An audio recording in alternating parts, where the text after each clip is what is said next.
आप सभी को वो टाइम तो याद ही होगा कि जब 21 दिसंबर 2012 को मॉर्निंग के टाइम ऑलमोस्ट सभी न्यूज़पेपर का हेडलाइन था कि ये दुनिया खत्म होने वाली है और दुनिया भर में ये खबर फैल चुकी थी कि इस दिन ऐसा कुछ जरूर होगा जो इस धरती पर से ह्यूमंस को एक्सटेंड कर देगा। कुछ लोगों का मानना था कि मेजर नेचुरल कैलेमिटी आने वाली है।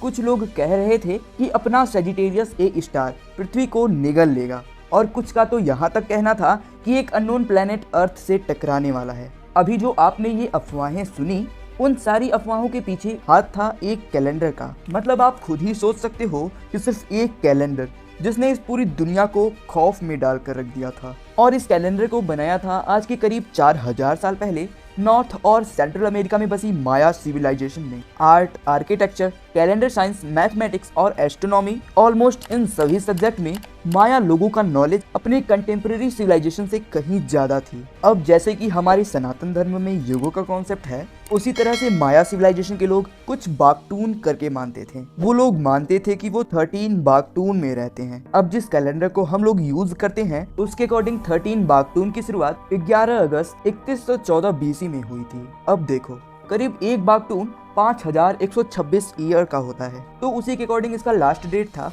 21 दिसंबर 2012। अब पूरी दुनिया में ये खबर फैली हुई थी, तो अब क्योंकि इस दिन माया कैलेंडर खत्म हो रही थी तो शायद यही कयामत का दिन हो सकता था।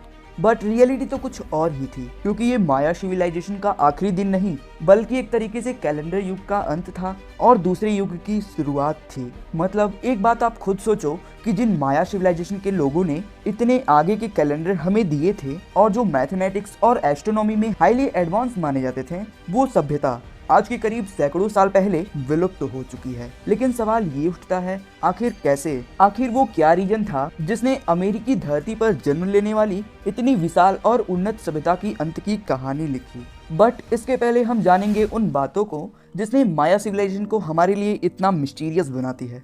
दरअसल आर्कियोलॉजिकल एविडेंसेस हमें बताते हैं कि माया सिविलाइजेशन में 2000 BC तक एग्रीकल्चर की परंपराएं शुरू हो गई थी और शुरुआती विलेज भी बसा लिए थे। 750 BC आते आते उन्होंने सिटी बसाना भी शुरू कर दिया था, जिससे अपने पीक पर इन्होंने करीब 40 शहर बसा लिए थे, जिनमें करीब एक शहर की पॉपुलेशन 5000 से 50,000 के बीच में हुआ करती थी। मतलब ओवरऑल सिविलाइजेशन में करीब 20 लाख लोग रहा करते थे।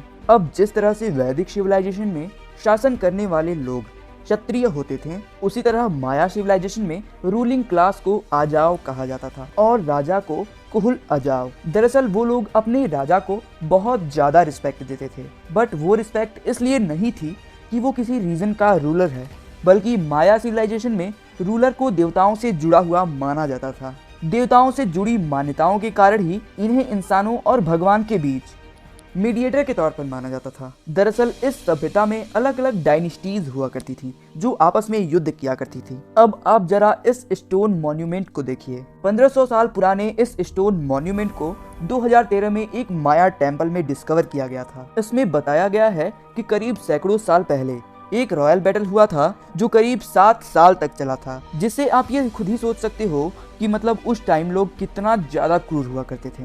इस बात का अंदाजा आप इसी से लगा सकते हो कि उस टाइम एक गेम खेला जाता था जो काफी डेडली हुआ करता था, जो कुछ फुटबॉल की तरह खेला जाता था, जिसमें एक क्रिस्टल टाइप की एक बॉल हुआ करती थी जिसमें हारने वाले प्लेयर्स को मौत की सजा दी जाती थी। अब ये तो हो गई उनके रहन सहन और तौर तरीकों की बात, बट इसके बाद अगर हम इनके आर्किटेक्चर की बात करें तो वो बहुत ज्यादा इंटरेस्टिंग बताई जाती हैं। माया सिविलाइजेशन का एक शहर था टिकॉल, जो समय के साथ फॉरेस्ट का ही पार्ट बनता चला गया और जब इस पर रिसर्च हुआ तो यहाँ पर एक विशाल पिरामिड के आकार का टेम्पल मिला जिसमें एस्ट्रोनॉमी के डीप नॉलेज का भी प्रूफ मिलता है। जैसे आप इस टेम्पल को देखो, जिसे टिकाल टेम्पल 1 या फिर टेम्पल ऑफ जैगवार भी कहा जाता है। इस टेम्पल के खिड़की और दरवाजों को इस तरीके से बनाया गया है कि सन, मून और स्टार के मूवमेंट एक साथ अलाइन करते हैं। दरअसल इन लोगों को सोलर सिस्टम के कई सारे प्लेनेट के बारे में पता था और वो स्टार्स पर नजर रखकर सीजनल चेंजेस के बारे में भी पता किया करते थे। अब लोग ऐसा इसलिए करते थे क्योंकि माया सभ्यता एक एग्रीकल्चर बेस्ड सोसाइटी थी और उनके लिए सीजन्स की बहुत ज्यादा इंपॉर्टेंस थी। बट आज के टाइम में ये बात कोई नहीं जानता कि एक शहर में हजारों लाखों की संख्या में रहने वाले लोग अचानक से कहाँ गायब हो गए। जी हाँ, आपने बिल्कुल सही सुना। हिस्टोरियंस आज के टाइम में भी ये आंसर नहीं खोज सके हैं कि माया सिविलाइजेशन के अंत की वास्तविकता क्या थी। दरअसल इसके बारे में कई सारी थियरीज दी जाती हैं जिन्हें हम एक एक करके समझते जाएंगे। अब देखिए, माया सिविलाइजेशन में अलग अलग डायनेस्टीज हुआ करती थीं जिनके बीच वॉर्स काफी कॉमन हुआ करते थे। अब जैसा कि हमने आपको इस स्टोन मॉन्यूमेंट के एग्जांपल से बताया था कि ये वॉर्स काफी लंबी चला करती थी। अब ऐसा हो सकता है कि कंटिन्यूअस वॉर के कारण डायनेस्टीज के रिसोर्सेज खत्म होने के कगार पर आ गए होंगे और मैन पावर भी खत्म हो गई होगी। ऐसे में एग्रीकल्चर पर फोकस नहीं कर पाए होंगे और उनकी इकोनॉमी पूरी तरीके से तबाह हो गई होगी। अब दूसरी थियरी ये मानी जाती है कि करीब 9th और 10th सेंचुरी के बीच माया सिविलाइजेशन इतनी एडवांस हो चुकी रही होगी कि सदियों से आ रही गवर्नमेंट सिस्टम को बदलने का सोचा होगा, जिसमें राजा को उतनी पावर नहीं दी गई होगी, जिससे पॉलिटिकल अनरेस्ट बढ़ा होगा, सोसाइटी में इनइक्वलिटी बढ़ी होगी और सोशल ऑर्डर बढ़ने के कारण इस सिविलाइजेशन का एंड हो गया होगा।